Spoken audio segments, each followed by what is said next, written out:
ان کو بار بار عمران خان کو ڈیل دینی پڑے گی, اور وہ مجھے نہیں لگتا کہ عمران خان, دیکھیں رانا ثناء اللہ یہ کہہ رہے ہیں کہ عمران خان کی اسیسمنٹ میں کوئی انقلاب آ رہا ہے. اگر ان کے سامنے اندھیرا آ جائے نا اور ان کو مایوسی ہو جائے اور عمران خان صاحب کو یہ لگے کہ جناب انقلاب تو آنا نہیں ہے تو چلو ڈیل کر لیتے ہیں, تو پھر وہ ڈیل کر لیں گے. رانا ثناء اللہ صاحب کا یہ ماننا ہے. صابر بھائی اس کو تھوڑا سا اگر آپ مجھے اجازت دیں میں کلیئر کروں. عمران خان نے جو جملہ بولا ہے نا, 1 مرتبہ نہیں 1000 مرتبہ, کہ جب تک میرے میں خون ہے بالکل میں آخری سانس تک ان کا مقابلہ کروں گا, میں اکیلا بھی رہ گیا تو ان سے لڑوں گا. یہ عمران خان نے عزم کیا ہوا ہے. عمران خان کو پبلک کو دیکھ کے یہ لڑائی نہیں لڑ رہا, اپنی لیڈرشپ کو دیکھ کر یہ لڑائی نہیں لڑ رہا. عمران خان نے آخری 2 پیغام جو بھیجے ہیں نا, اس میں نہ عمران خان نے میرے پاکستانیوں سے بات کی ہے, نہ عمران خان نے اپنی پارٹی کے لیے کوئی پیغام بھیجا ہے. عمران خان نے اپنی بہنوں کے لیے پیغام بھیجا. اس کو آئیڈیا ہو گیا عمران خان کو کہ سارے لوگ کہاں کہاں کھڑے ہیں. یہ پارٹی کو اپنا احتساب خود کرنا چاہیے. یہ اسلام آباد کے ریڈ زون کی 3 عمارتوں کے اندر قید ہو جانا یہ کوئی تحریک ہے؟ یہ تو تحریک سے جان چھڑانے والی بات ہے کہ کل کو کچھ ہو جائے تو ہمارے کھاتے نہ پڑ جائے. تو سر عمران خان جو کھڑا ہے یا جو اصول اپنا لیا اس نے, یہ اس نے اپنی ذات تک محدود کیا ہے اس کو, کہ میں اس لڑائی کو لڑوں گا اور میں اس میں ہار نہیں مانوں گا. اب اس میں کیا کہتا ہوں, آپ کیا کہتے ہیں, سوشل میڈیا کیا کہتا ہے, عمران خان کی بہنیں کیا کہتی ہیں, عمران خان کی پارٹی کیا کہتی ہے, اس سے کوئی وہ ریلیونس ہی نہیں ہے. اس کی وجہ ہے کہ عمران خان کو یہ بات اچھی طرح اندازہ ہو گیا ہے کہ عوام اور عمران خان کے درمیان اب کسی تیسرے کی ضرورت نہیں ہے. کسی تیسرے کی نہیں, آپ ایک لمحے کے لیے فرض کریں عمران خان پبلک میں پاپولر نہیں رہتے, فرض کریں, تو آپ کو لگتا ہے کہ وہ ڈیل کر لیں گے؟ نہیں, وہ بالکل ڈیل نہیں کریں گے. اور اس کی ریزن میں آپ کو بتا دیتا ہوں کہ عمران خان کا جو انہوں نے ایک ماڈل تیار کیا نا اپنی پولیٹیکل پارٹی کا, یہ اصل میں ہمارے سمجھتے رہے ہیں کہ وہ بیوقوف ہے. وہ بیوقوف نہیں تھا, وہ نہ بیوقوف تھا, نہ ہے, نہ ہوگا. اس نے اپنی پارٹی کو بڑے سائنٹیفک بنیادوں پہ جدید ترین خطوط, جدید ترین ٹیکنالوجیز کو استعمال کرتے ہوئے اس نے بڑی سائنٹیفک بنیادوں پہ اس نے اپنی پارٹی کو اسٹیبلش کیا. سوشل میڈیا پہ کیسی فورس کھڑی کی, ٹھیک ہے نا, اسٹیبلش کیا. اور انہوں نے ایک ایسی فورس اس کی ہے جس پہ یہ کچھ بھی نہیں کر سکتے. ٹھیک ہے, نہ اس کو گرفتار کر سکتے ہیں, نہ اس کو مار سکتے ہیں, نہ اس پہ پابندی لگا سکتے ہیں, کچھ بھی نہیں کر سکتے. اور وہ ہے سوشل میڈیا. اور سوشل میڈیا نے آگے جا کے مزید تگڑا ہونا ہے. تو اس لیے یہ سمجھتے رہے کہ یہ گراؤنڈ پہ کرتے رہے کہ ایک ایم پی اے کو, الیکٹیبلس کو قابو کر لیا, اس کو کر لیا, اس ایم این اے کو, اس وزیر کو, اس مشیر کو, یہ اس کی ہے ہی نہیں, اس کا ماڈل نہیں ہے. لہٰذا آپ یہ دیکھیں کہ جو ہماری جین زی اور جین اے ہے وہ اگلے 30 سال کا سوچ رہا ہے, اگلے 50 سال کا. یہ نہیں قابو کر پائیں گے. دیکھیں نا, D G I S P R, کبھی آپ نے سنا تھا کہ یونیورسٹیوں اور کالجوں میں ایسے چکر لگا رہے ہیں اسکولوں میں؟ سر مدرسوں میں جا رہے ہیں, ہر جگہ پہ, مدارس میں, اسکولوں میں, کالجز میں بچوں کو سوالات لکھ کر دیے جاتے ہیں, کوشش کی جاتی ہے. آپ مجھے بتائیں کہ 1000 کے ہال میں کوئی 10 بچے بھی یہ توڑ لیتے ہوں گے؟ کوئی سوال ہی پیدا نہیں ہوتا. مریم نواز جو 2-3 ہزار بچے اکٹھے کر لیتی ہیں جا کے ہر یونیورسٹی میں, ادھر ادھر سے بھی بچے بلائے جاتے ہیں, وہ ایک ہی بچی ہے, وہ ہر جگہ پہ نظم سنا دیتی ہے کوئی نہ کوئی. اب سوشل میڈیا کا دور ہے, لوگ پکڑ لیتے ہیں. میرا یہ سوال ہے کہ کیا وہاں پہ کوئی امپیکٹ آتا ہے؟ بعد میں آپ کیمرہ لے جائیں, بچوں سے پوچھیں, بچے آپ کو بتا دیں گے کہ وہ کیا سوچ رہے ہیں مریم نواز کے بارے میں. کوئی امپیکٹ نہیں, یہ صرف ڈرامہ کر رہے ہیں. اب اگلی بات جو ہے, یہ سارا ہو کیا رہا ہے؟ ہو یہ رہا ہے کہ اس میں خاص طور پہ میں اپنا کہوں گا عاصم منیر صاحب سے مخاطب رہتے ہیں. عاصم منیر صاحب جو ہے نا, وہ اس وقت کمزور ترین پوزیشن میں ہے. میں جو بار بار کہتا ہوں کہ عاصم منیر صاحب کو اپنے پاکستان پہ رحم کرنا چاہیے, اپنے ادارے پہ رحم کرنا چاہیے. سر ادارے کو یہ سوچنا چاہیے کہ عوام سے اتنی نفرت کما کر ادارے کو کیا ملا. ادارے صابر بھائی چند شخصیات ہیں نا, دیکھیں اگر 2-4 بندوں نے فائدہ اٹھا لیا تو اتنی بدنامی کما کر, عوام سے اتنی دوریاں پیدا کر کے, عوام کے دل میں اتنی نفرت ڈال کے, بطور ادارہ فوج کو کیا ملا؟ کچھ بھی نہیں ملا. اب یہ سوال ادارے کو اپنے آپ سے پوچھنا چاہیے. کوئلوں کی دلالی میں کیا ہوتا ہے؟ منہ کالا ہوتا ہے. اب انفارچونیٹ الفاظ ہمیں استعمال کرنے پڑ رہے ہیں, لیکن سیریسلی بات یہ ہے کہ فوج کا اور پاکستانی لوگوں کا ایک رومانس چل رہا ہے کئی دہائیوں سے. اس میں نا ایک خلیج پیدا ہو گئی. عوام میں اور فوج میں بدقسمتی سے، اور ہوئی ہے. دیکھیں ایک لوگ ڈرتے ضرور ہیں لیکن جو لوگ بولتے ہیں سر وہ کہتے ہیں، صاف کہتے ہیں. میں آپ کو بتاتا ہوں، میں فوج اور فوج کے افسروں فوج کو سمجھنی چاہیے یہ بات کہ 2-3 بندوں کے فائدے کے لیے پورے ادارے نے کیا کمایا، کچھ بھی نہیں، کیا ملا، کیا اپنا دامن داغدار کیا ہے. نا. یا تو سب کی تنخواہیں 4 گنا ہو گئی ہوں، یا تو کوئی بہت زیادہ ان کو کوئی فائدہ ہو گیا ہو، یا کوئی بہت بڑا ملک ہم نے ایک اور فتح کر لیا ہو. دیکھیں نا اچیومنٹ کیا ہے اتنی بڑی. دیکھیں اس کی اچیومنٹ کس کو ہے؟ فوج کی بدنامی ہو رہی ہے، فائدہ کس کو ہو رہا ہے؟ مریم نواز کو. مریم نواز کو. فوج کی بدنامی ہو رہی ہے، فائدہ کس کو ہو رہا ہے؟ انڈیا کو. بلاول زرداری کو. سر انڈیا کو، پاکستان میں ہے نا. ہاں بلاول زرداری کو فائدہ ہو رہا ہے، ایمل ولی خان کو فائدہ ہو رہا ہے، انڈیا کو فائدہ ہو رہا ہے. بلوچستان کے اندر جو علیحدگی پسند ہے انہیں فائدہ ہو رہا ہے. اس کا فائدہ ٹی ٹی پی کو ہو رہا ہے، اس کا فائدہ انڈیا کو ہو رہا ہے، اس کا فائدہ پاکستان کے ہر دشمن کو ہو رہا ہے کہ پاکستان کی عوام اور فوج میں دراڑ پیدا ہو رہی ہے. اور دراڑ جس وجہ سے پیدا ہو رہی ہے اس کا مفاد صرف چند لوگوں کو ہے، چند، جو ایک سیاسی ٹولہ ہے چھوٹا سا، اور 3-4 لوگ ہیں. 3-4 لوگ ہیں سر، 3-4 لوگ ہیں اور 2 خاندان ہیں، اس کے علاوہ 5واں بندہ. پوری فوج کو کیوں قربان کریں بھائی؟ ہم نے اس کو خون پسینے کی کمائی سے پالا فوج کو. ایسا ہی ہے. پوری فوج کا جو ہے وہ اپنے امیج داؤ پہ لگا دیا صرف اور صرف چند لوگوں کے فائدے کے لیے. صابر بھائی یہ کیونکہ کافی لمبا ہو گیا ویلاگ، ہمیں اس کو تھوڑا کنکلوڈ کر دینا چاہیے کیونکہ اور چیزیں ان پہ ہم نے بات کرنی ہے ابھی. تو کنکلوژن یہ ہے کہ عمران خان صاحب ڈیل نہیں کر رہے. اگر مایوسی کا بدترین ٹائم بھی ہوگا تو آپ کی اسیسمنٹ میں وہ ڈیل نہیں کرے گا. حالانکہ بہت زیادہ مایوسی کا وقت آیا، 26 نومبر کے بعد بہت مار پڑی. عمران خان نے کہا جاؤ جا کے مذاکرات کرو، لیکن ڈیل اس نے اس وقت بھی نہیں کی. عمران خان کی شرائط مجھے کوئکلی ذرا آپ بتا دیں کہ وہ کون سی شرائط ہے جو عمران خان صاحب کہتے ہیں کہ اگر میرے ساتھ بات کرنی ہے تو ان شرائط پہ آؤ. وہ کیا؟ بڑی اچھا ڈیل میں اور پولیٹیکل سیٹلمنٹ میں، یعنی آپ نے ملک کو چلانا ہے، بات چیت تو آپ کو کرنی پڑے گی نا. اس پہ فرق کیا ہے؟ میں آپ کو بتا دیتا ہوں. عمران خان کے پاس جتنے بھی جب بھی میسج گئے، عمران خان نے واضح طور پر کہا کہ وہ فوج کے خلاف نہیں. فوج، پی ٹی آئی، عوام ایک ہیں، لازم و ملزوم ہیں، ایک پیج پہ لازم و ملزوم ہیں.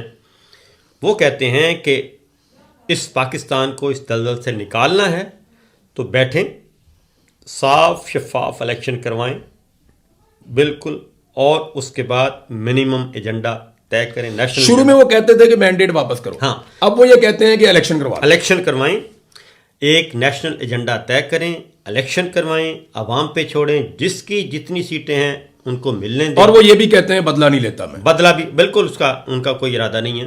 اور لیکن یہ ایک دوسرے کو ڈراتے ہیں کہ بہو آ رہا ہے. ڈراتے اس لیے، اچھا ڈرتے کون ہیں؟ ڈرتے اس لیے ہیں، یہ ڈرتے ہیں جرائم بہت بڑے کر دیے، جرائم بہت زیادہ بڑے کر دیے ہیں. یہ جو سیاسی خاندان اور یہ آپس میں ان کا گٹ. سر دیکھیں نا، میں اگر عمران خان یہ معاف کر دیتا ہے کہ میرے ساتھ جو ہوا میں نے معاف کیا، جو لوگ مارے گئے ان کے گھر والے نہیں معاف کرتے تو پھر دیکھیں شہید ارشد شریف کا خون آپ معاف کریں گے؟ آپ کے پرانے دوست ہیں وہ. میں ایک بات بتاؤں کہ ارشد شریف کا جو قتل ہے وہ جنرل عاصم منیر صاحب کے دور میں نہیں ہوا، ٹھیک ہے، ان کے دور میں نہیں ہوا، لیکن ندیم انجم کا دور تھا. مجھے ندیم انجم، میں حیرانی ہوتی ہے کہ جنرل عاصم منیر صاحب کو اس معاملے میں آگے آنا چاہیے. نہیں، وہ ایکچولی ابھی بھی جو صاحب اس وقت ڈی جی سی تھے وہ ابھی بھی ہیں. تو وہ یہ تو ہے نا. میرے خیال میں اس کو یہاں کنکلوڈ کر دیں نیکسٹ ویلاگ کے، کیونکہ ٹائم بہت زیادہ ہو گیا. کچھ کہنا چاہ رہے ہیں آپ؟ بالکل بولیں. میرا خیال ہے کہ یہیں پہ چھوڑتے ہیں کیونکہ ورنہ پھر بات دور تک نکل جائے گی. بہرحال ڈی جی سی فیصل نصیر صاحب جو ہیں یہ وہ ایک، کیونکہ ان کا کنٹرول ہے، ایجنسی ہے ان کے پاس اور ڈی جی سی ہیں وہ، تو میرے خیال میں وہ نہیں چاہتے کہ اس وقت یہ والا کیس، ان کا نام بھی ہے اس مقدمے میں. دیکھیں جن لوگوں کا نام ہے ان میں بریگیڈیئر فہیم اور ان کے اندر فیصل نصیر ہے، باقی سارے اس کے اندر کچھ ریٹائر ہو گئے. ایک بریگیڈیئر تھے اس کے آئی ایس آئی کے، وہ بھی ریٹائر ہو گئے ہیں، بریگیڈیئر شفیق.